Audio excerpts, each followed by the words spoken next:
Tranquilo? Aí, bom dia, galera do segundo ano do ensino médio do Colégio Interativo. Vamos aqui iniciar nossa aula de revisão. Eu espero que vocês estejam em casa aproveitando para estudar, ler, revisar os conteúdos e principalmente, gente, fazendo as questões do módulo, ok? Ah, mas esse assunto o Yasser não deu.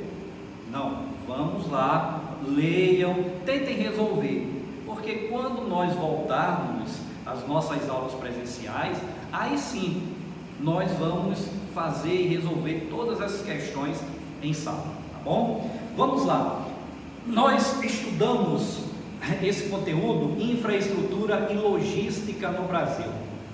Vejam só, eu estava pensando, estava refletindo, nesse momento em que nós estamos agora vivenciando, olha aí, o que mais se fala é infraestrutura, principalmente no campo da saúde. A falta de infraestrutura para dar cobertura às pessoas que necessitam. E logística, que é uma expressão, é um termo que atualmente vem sendo muito empregado, muito utilizado no Enem. A necessidade social, a necessidade da população em infraestrutura. Por exemplo, transportes e energia fundamentais para o deslocamento não só de pessoas, mas o deslocamento de mercadorias. Nós estamos vendo aí diariamente na TV os caminhoneiros transportando mercadorias, alimentos, insumos para o setor de saúde, para os hospitais, para os laboratórios, tão fundamental nesse momento. O setor de transportes faz parte da chamada infraestrutura. Energia, se nós não tivéssemos energia, por exemplo, não seria possível nós estarmos aqui agora fazendo essa videoaula. Elementos básicos da infraestrutura econômica de um território. Os desafios da logística. Planejar e controlar o fluxo e o armazenamento de matérias-primas e produtos. Vocês podem observar agora mesmo, nesse momento, o planejamento é fundamental e esse controle de fluxo e armazenamento de matérias-primas e produtos para atender, abastecer a população, principalmente aqueles mais necessitados. É o que nós chamamos de logística, porque se não houver planejamento, controle de fluxo e armazenamento, vai faltar produtos, mercadorias, matérias-primas e insumos. Gargalos, entre aspas, um impedimento à expansão ou ao desenvolvimento de alguma atividade econômica. Infelizmente, o Brasil, ele apresenta ainda vários gargalos, e esses gargalos, eles travam, impedem o desenvolvimento social e econômico do país. Yasser, um exemplo, o setor de transportes, ele precisa se desenvolver mais. Nós precisamos dinamizar os meios de transportes, rodovias, elas precisam,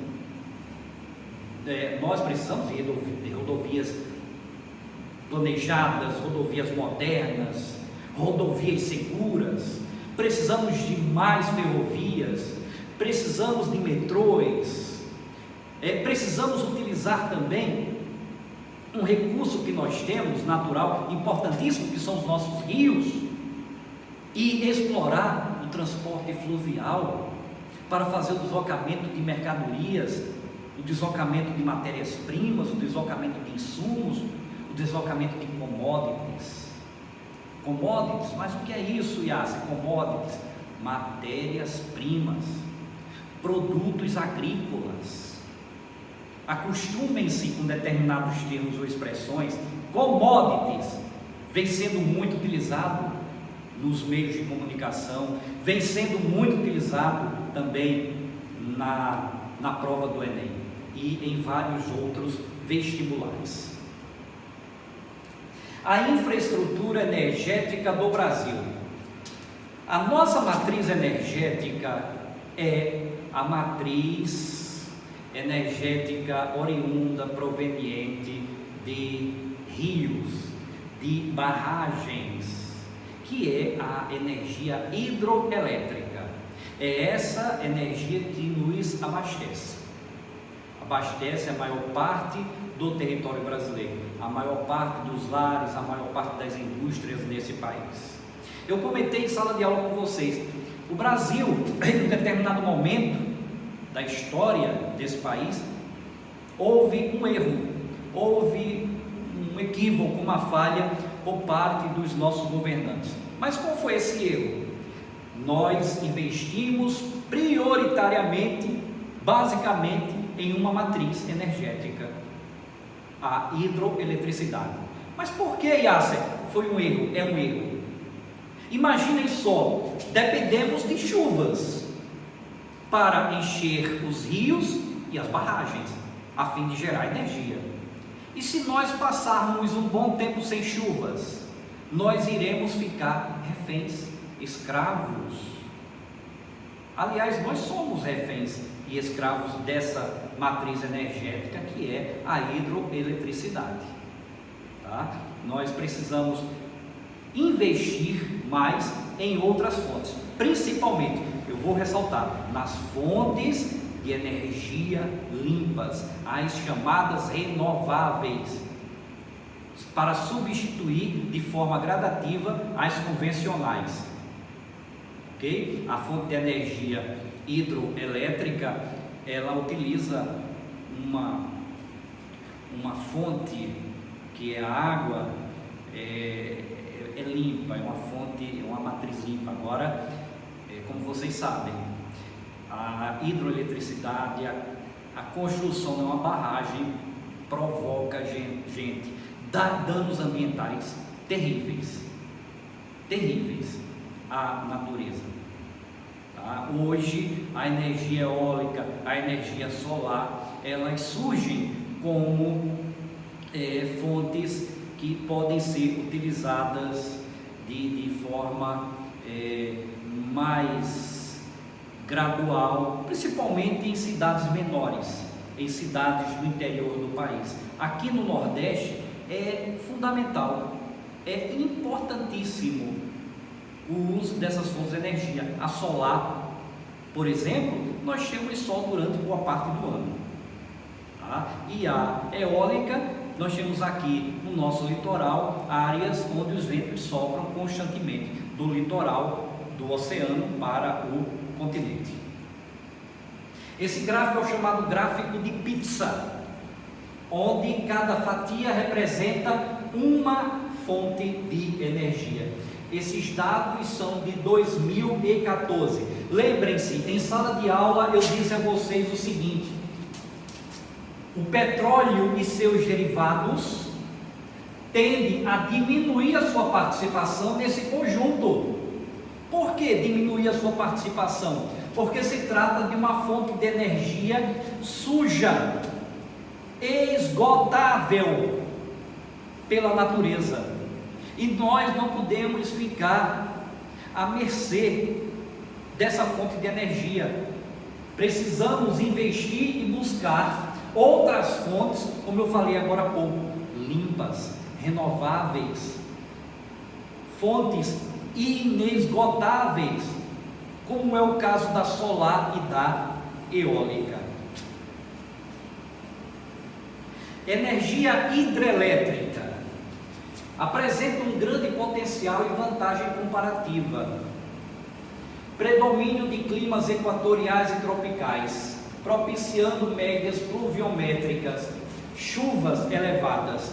Ou seja, a maior parte do nosso território apresenta médias pluviométricas elevadas, o que faz com que os nossos rios fiquem abastecidos durante a maior parte do ano. Isso nos dá uma certa tranquilidade, mas devemos lembrar que no sertão as chuvas elas são irregulares, não ocorrem as chamadas chuvas constantes, não existe aquele período chuvoso durante o ano no sertão do Nordeste. Morfologia do relevo com grandes declives acidentados, ou seja, ele quer dizer o seguinte, que os nossos rios são planálticos, rios com declives, rios com quedas d'água, permitindo a instalação de grandes represas, de grandes barragens. Mas eu volto a lembrá-los. Essas barragens, elas provocam danos irreversíveis à natureza. Ok? Aqui nesse quadro nós temos a participação da eletricidade na produção total de energia elétrica em alguns países, dados de 2014. Vantagens da energia hidrelétrica: ela é renovável. Por quê? Porque ela utiliza uma fonte renovável, a água. Só devo lembrar uma coisa: se a humanidade não cuidar muito bem dos seus recursos naturais, dos mananciais, vai chegar um determinado momento que haverá o comprometimento dessa fonte. Em alguns lugares no mundo já está acontecendo esse comprometimento dessa fonte renovável, que é a água. Não poluente é outra enorme vantagem, não polui. Problemas: necessidade de extensas redes de transmissão. Isso gera custos elevados e segurança. Tem que haver segurança. Por exemplo, nós temos hoje uma das maiores usinas hidroelétricas do mundo, Itaipu. Ela fica lá na fronteira com o Paraguai. Ela também fornece energia para aquele país. É uma usina binacional. Aqui em Maceió, nós recebemos também energia produzida em Itaipu. Agora, imaginem um país imenso como o nosso, trazendo energia lá do sul do Brasil, da fronteira com o Paraguai até aqui o Nordeste. Os custos elevados dessas redes de transmissão, sem falar na segurança também, tá? Em um país como o nosso, que é um país gigantesco, imenso. Impactos ambientais e sociais.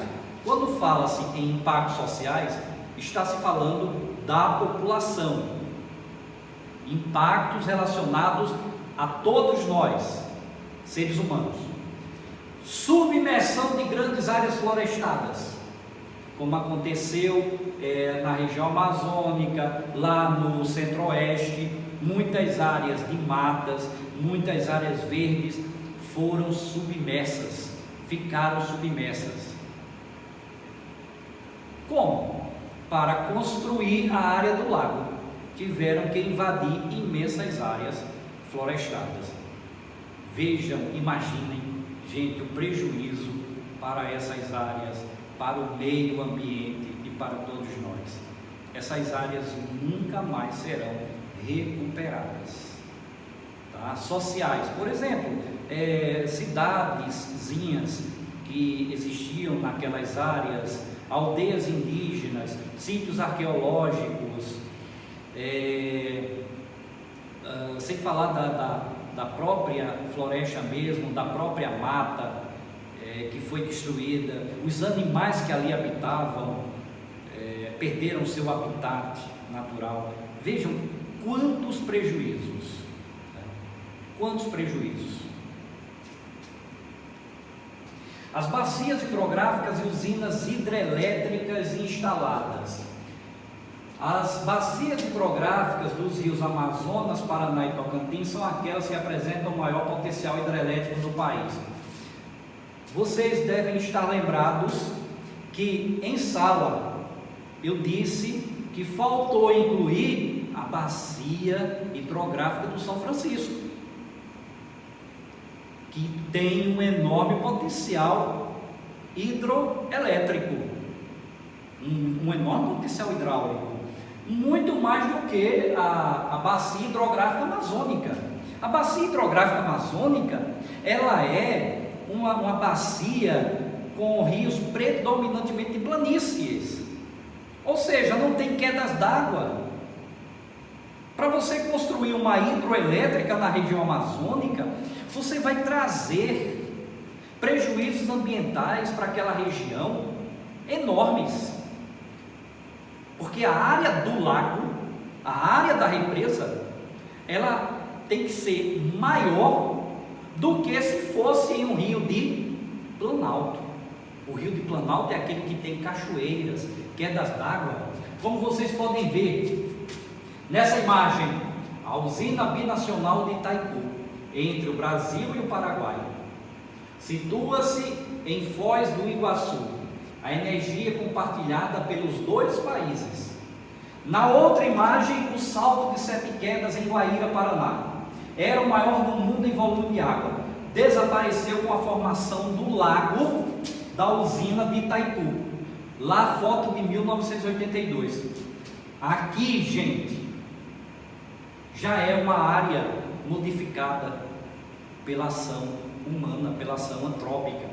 Era aquela área ali, do salto de Sete Quedas, foi transformado, modificado, gerando a usina binacional de Itaipu.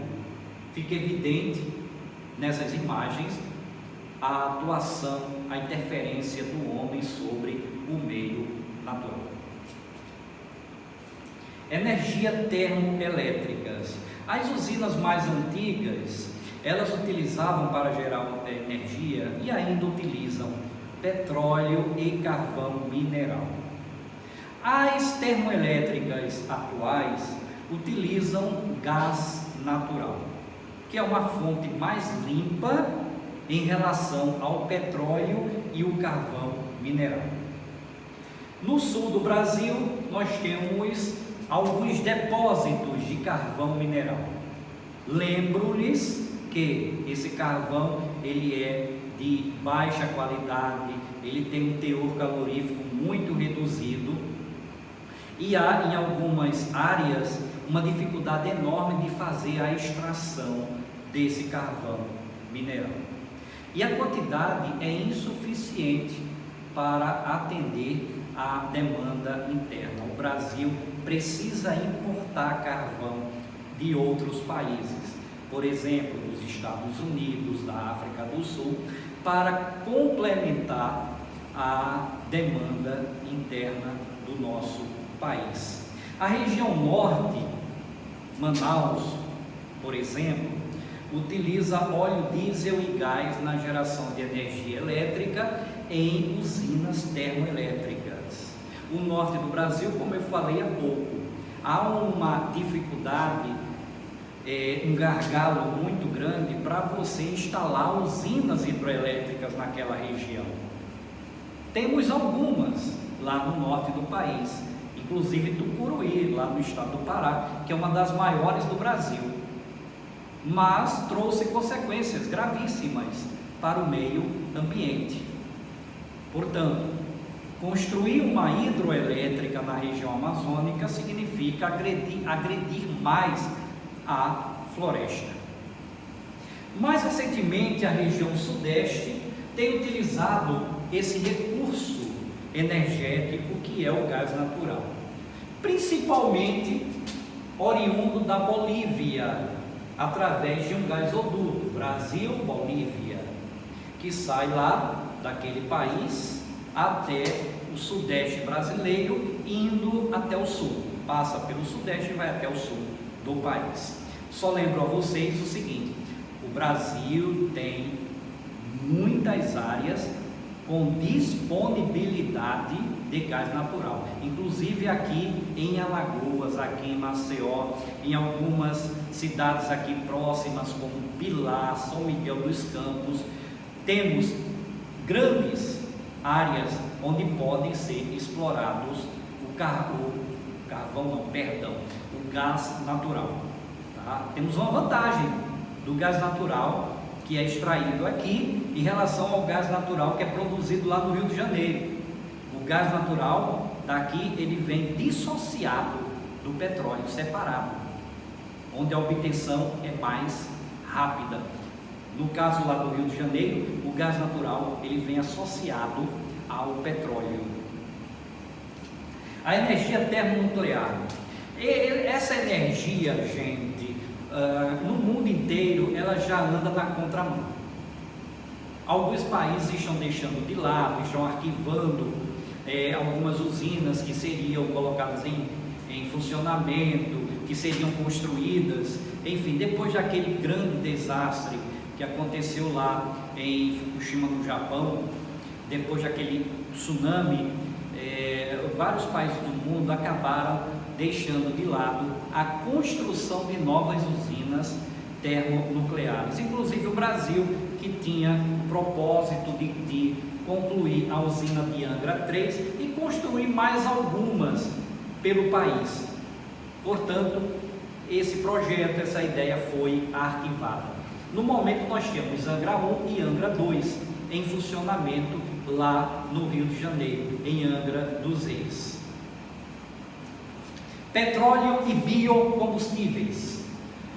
O aumento da produção através da Petrobras, lá na Bacia de Campos, que é a nossa principal área produtora, Rio de Janeiro, Bacia de Campos, a partir dos anos 70, com a crise do petróleo, a partir de 1973, quando aconteceu a primeira grande crise do petróleo, com o aumento substancial do preço do barril de petróleo. O Brasil é praticamente autossuficiente em petróleo, embora não consiga refinar todo o produto internamente, o que é um gargalo, é um entrave para o nosso país, para a economia brasileira. Precisamos mandar para outros países, Estados Unidos, Argentina, para refinar o petróleo e depois retornar para o nosso país. Ainda importa gasolina e querosene. O Brasil, gasolina e querosene. O pré-sal é uma área de bacia sedimentar que se estende do litoral do Espírito Santo até Santa Catarina, lá no sul do país. Apresenta reservas entre 5.000 e 6.000 metros de profundidade. Qual o problema? Qual o entrave em fazer a exploração desse petróleo localizado lá na camada pré-sal? O alto custo de exploração. A Petrobras, ela está investindo em pesquisas, mas, gente, não é nada fácil, não é nada simples para ir até a uma profundidade de 5.000, 6.000 metros, tá? Porque você tem o espelho d'água e abaixo nós temos o assoalho oceânico, a camada rochosa, o substrato rochoso, que é o assoalho oceânico, e aí para você perfurar, corre-se o risco de ocorrer vazamento de óleo. Então é um trabalho dispendioso, é um trabalho caro, é um trabalho que exige, que requer muito investimento em pesquisas, em equipamentos, tá? Em robótica, enfim. Quem sabe daqui a alguns anos, esperamos 2, 3, 4 anos, já possamos alcançar essas áreas mais profundas com o petróleo do pré-sal, que é considerado um petróleo fino, um petróleo altamente cobiçado pelos países. Nessa imagem vocês podem ver a chamada camada pré-sal. Aqui nós temos a grande plataforma marítima continental, ali a chamada plataforma móvel. Vejam só, o oceano e a camada rochosa com 6.000 metros aproximadamente, a camada pré-sal. Não é algo simples para você chegar a alcançar. Esse assoalho ele não é uniforme, ele apresenta uma forma, uma morfologia muito acidentada, o que requer também muito cuidado para se fazer essa perfuração a fim de chegar até as camadas mais profundas onde está alojado esse óleo. Proálcool e etanol. Só lembrando, mais uma vez, o Proálcool é um programa que foi criado pelo governo brasileiro em 1975. É um programa exclusivamente brasileiro, o Programa Nacional do Álcool. Esse programa é nosso. Tá? E etanol. 90% dos automóveis no Brasil são flex fuel, movidos a gasolina ou a álcool. O Centro-Sul é responsável por 90% da produção nacional. São Paulo responde por 60%. O Brasil é o segundo produtor mundial de etanol, ficando apenas atrás dos Estados Unidos. As exportações são cada vez mais expressivas, principalmente para os Estados Unidos, que a cada ano aumenta a sua produção, e as importações de etanol daqui do Brasil.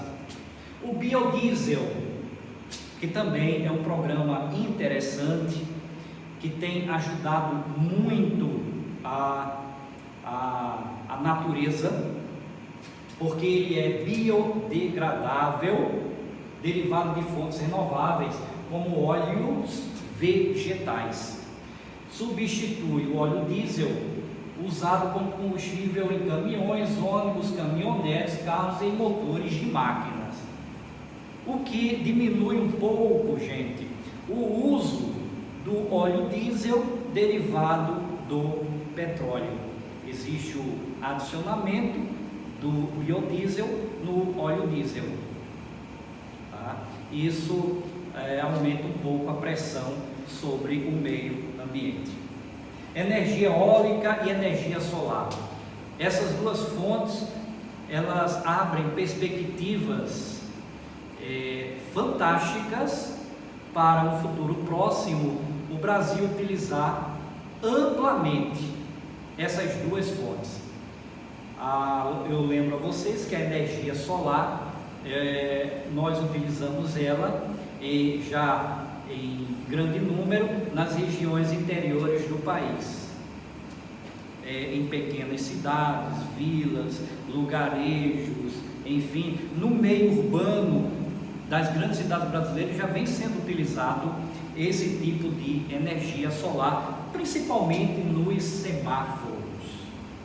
E a eólica é outra fonte muito interessante, principalmente aqui no Nordeste, onde nós temos litorais que podem utilizar essa fonte, já que os ventos que sopram do oceano para o continente e acontece quase durante todo o dia. O litoral do Ceará, o litoral do Piauí, do Maranhão, do Rio Grande do Norte, algumas partes aqui do litoral de Alagoas podem aproveitar esse tipo de energia, a energia eólica, energia oriunda da ação dos ventos. Infraestrutura de transportes no Brasil. Em um país com dimensões continentais como o nosso, a integração do território é uma questão relevante e desafiante. Predomínio rodoviário, equívoco estratégico, gente. Por quê? Um país imenso, gigantesco como o nosso, ele não poderia ficar limitado a uma matriz de transportes, que é o rodoviário. Tá? A gente deveria e podemos ainda diversificar os meios de transporte, aproveitar ao máximo o potencial que o país dispõe. Investimentos na modalidade rodoviária possuem relação com o crescimento da indústria automobilística de capital estrangeiro no Brasil. E isso aconteceu principalmente durante o governo JK, que investiu pesadamente na indústria automobilística de capital estrangeiro. Tá? Houve um crescimento substancial. O transporte rodoviário, ele tem suas vantagens e desvantagens. Assimetrias: prioridade às regiões de maior concentração industrial, como o Sudeste. Desvantagens: o custo, já que ele utiliza um derivado de petróleo, combustível, óleo diesel. Poluição: o petróleo é um combustível fóssil. Quantidade transportada é menor comparado, por exemplo, ao ferroviário. Então a capacidade transportada do rodoviário é bem menor do que o transporte ferroviário. Adequação maior a pequenas e médias distâncias. Ferrovias se adequa bem às longas distâncias, o que é o caso do Brasil, um país de dimensões gigantescas de longas distâncias. O transporte ferroviário, adequado ao transporte de cargas em longas distâncias, é muito utilizado na Europa, na Rússia e nos Estados Unidos. No Brasil, apenas 1/3 das cargas é transportado por ferrovias, no caso das commodities, minério de ferro e soja, principalmente. Nós poderíamos ampliar a participação do transporte ferroviário, o que iria influenciar consideravelmente no custo da mercadoria, no custo dos produtos transportados. Chegaria a um preço menor até o consumidor final, que somos nós. Sistema privatizado nos anos 90, investimento estatal retorna a partir de 2003, mas retornou de forma muito lenta os investimentos no transporte ferroviário. O transporte hidroviário, o Brasil tem um potencial enorme para investir nesse modal. A extensa rede fluvial de rios, mas a utilização é pequena. Nós subutilizamos o transporte fluvial. Nós poderíamos utilizar muito mais. Rios de planície, o que possibilita a utilização do transporte fluvial. O Rio Paraguai, o Rio Paraná, tem trechos de planície, o Rio Madeira, o Rio Amazonas, o próprio Rio São Francisco tem trechos de planícies, o que poderia utilizar mais largamente esses rios para fazer o transporte de mercadorias. Rios de planalto, declives no relevo, que são as cachoeiras, barragens para hidrelétricas, problemas para a utilização. Então, em alguns trechos desses rios de planalto, eles não possibilitam a utilização do transporte fluvial, tá? Mas existem alguns trechos que podem ser utilizados tranquilamente para o deslocamento de mercadorias, de insumos, de matérias-primas.